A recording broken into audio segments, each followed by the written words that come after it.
عاوز تسافر وتبقى ترجع على الاهلي، ترجع على اي حته، احنا مش فارق معانا. شقيق حسام عبد المجيد دخل في نقاش وحوار مع المسؤولين في نادي الزمالك. انتوا عاوزين تبيعوا حسام عبد المجيد بكام؟ قالوا له هات 2 مليون دولار تمشي في يناير. بقول لك كلام كان مفاجاه لشقيق حسام عبد المجيد. لا، هو الكلام مش مفاجأة لشقيق حسام عبد المجيد يا كابتن ابو المعاطي. وبس السؤال اللي حضرتك لو سألته لأي زملكاوي في الوطن العربي كله هيقول لك ايه؟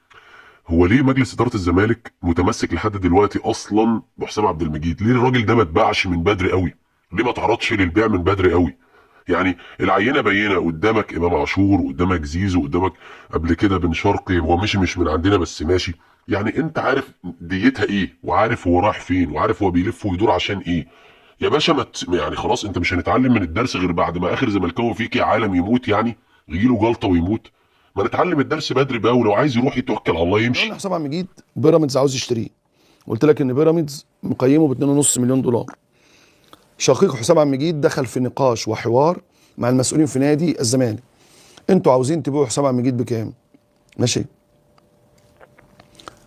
قالوا له هات 2 مليون دولار تمشي في يناير. هات عرض ب 2 مليون دولار من اي حته، احنا موافقين تمشي في يناير. طب ليه الزمالك طلب ال 2 مليون دولار؟ لحل ازماته الماليه وفك القيد. قالوا له اي عرض هيجي عربي اوروبي احنا موافقين بال 2 مليون دولار. باقي في عقدك نص ونص، احنا موافقين بال 2 مليون دولار. قال لهم يعني اشتغل على كده؟ قالوا له اشتغل على كده. لو جبت اي عرض عربي او اوروبي ب 2 مليون دولار هنخلص معاك. مش عاوز تروح بيراميدز ما تروحش، عاوز تسافر وتبقى ترجع على الاهلي، ترجع على اي حته، احنا مش فارق معانا. بقول لك كلام كان مفاجاه لشقيق حسام عبد المجيد. الناس خلاص في نادي الزمالك تعرضوا الى احباط شديد بالثمان ايقافات. عندك 8 ايقافات قيد في الاتحاد الدولي. نادي الزمالك الثاني عربيا والثاني افريقيا. انا كنت قلت لكم الاول، لا طلع الثاني. ماشي، الثاني افريقيا والثاني عربيا. ماشي. فانت النهارده الناس في الزمالك قالوا هات اي 2 مليون دولار مع الف سلامه. ليه؟ يفك القيد بلاعب. ما بقاش فيه اصرار كبير من المسؤولين في نادي الزمالك على بقاء حسام عبد المجيد، ولا بقى في اصرار على انك تجيب مبلغ كبير.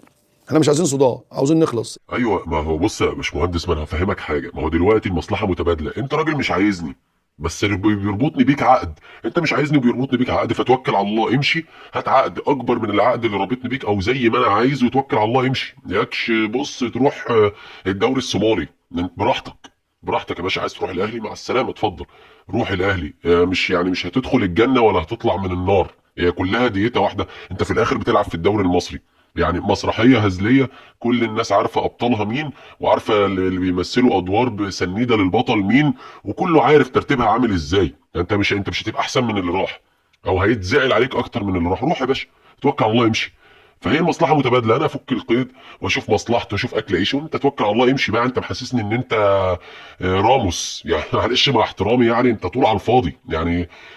تلات ارباع الاجوان اللي داخله في الزمالك بتدخل بسببك، فمع السلامه يا عم، انت راجل محترم جاي بطريقه محترمه، عايز تمشي جبت عقد، توكل على الله، ربنا يوسع رزقك ويوسع رزقنا احنا كمان، كل واحد يشوف مصلحته. لكن هنقعد بقى تعالى جدد، لا اصل هشوف، اصل اخويا، اصل كلنا من الحوار ده كتير في ابويا وخالي وعمي وجدي، واستنى ارجع لبابا، ارجع لخاله، ارجع لماما، اصل وكيلي مش عارف ايه، اصل وكيلي بيتغدى. فاكلنا من الحوار ده. مش عارف مجلس اداره الزمالك محتاجين مدرس يجيب لهم سبوره ويجي يا جماعه حسام عبد المجيد ممكن يعمل زي زيزو يا جماعه.